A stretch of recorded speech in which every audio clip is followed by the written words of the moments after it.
My name is Lex. I am trans male. I am the Resource Center Coordinator for the GSA on campus. So I used to identify more as gender fluid. Now I identify as a trans man. That was probably mostly just a over time thing. It sort of developed. I looked a little more into how I was feeling about stuff and why I felt that I was identifying in certain ways, and realized that a lot of that was from like my own like internal like issues and phobias that I had to get over, as well as outside pressures that, even though nothing was like seriously like impacting me in any sort of way, just kind of like the environment around me, even though most of the people I'm around are very friendly, very welcoming of my identity and that kind of stuff. Pronouns are, well, whatever at this point. I don't mind being called she, her. I don't mind being called they, them, or he, him. Kind of depends on what I'm feeling at the moment, and that's kind of hard for others to keep up with. I identify as gender fluid with my identity because my family wasn't super open as a kid, so I'm like, I don't know, am I cis or am I gender fluid?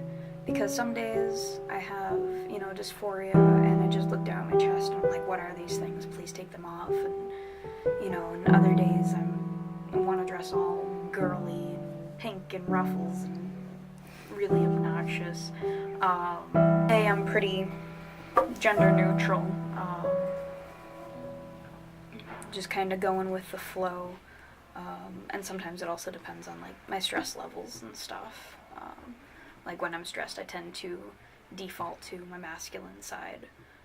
But when I'm feeling pretty good, or sometimes when I need a confidence boost, I go for feminine.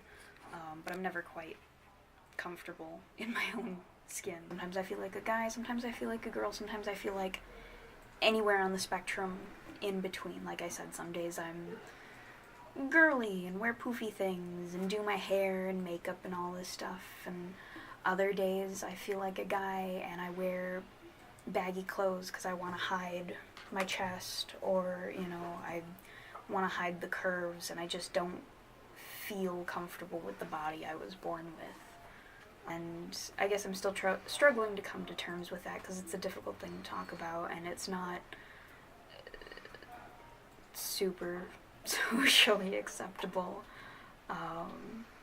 because people are starting to come to terms with trans and all that, but it's sometimes even hard in the LGBT community to understand, androgynous folks, or gender fluid folks, or gender flux, or whatever you want to call any number of the terms that there are for people like us. And I don't know, for me, my gender identity also just means being comfortable with myself, or at least trying to find a way to be comfortable with who I am. Alright, so, my name is Fritz.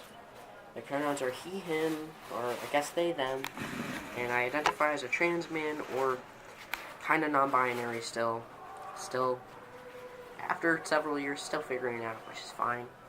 So what does being trans mean to me? In a technical way, it means that I identify as something other than the gender I was assigned at birth. It's also come to mean to me that I'm kind of part of a group of people, in a community of people that identify similarly to me and share some experiences and don't share others, and I've really come to appreciate being a part of that community, even if I didn't initially when I first came out. I was first figuring that out.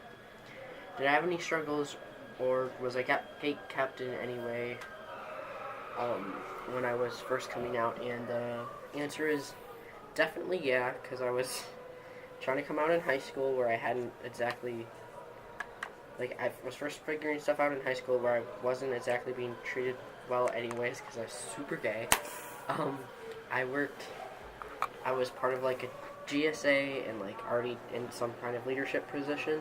It's nice for young trans people or maybe trans people that are older but just coming to terms with themselves. And I'd say really try to accept yourself and however you're feeling, even if it doesn't line up traditionally with ideas of being trans, or also accept that you might gradually feel different in some ways, if that makes sense.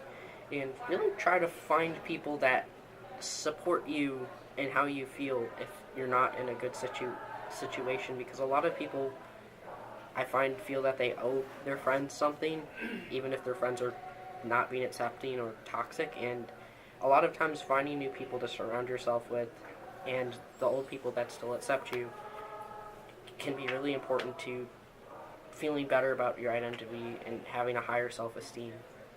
And just knowing that you might not know exactly who you are, and it might take a while to get there, and you might not even ever really get there, but likelihood says the more you accept yourself and the longer you put yourself out there and like let yourself be who you are, the better you're going to feel.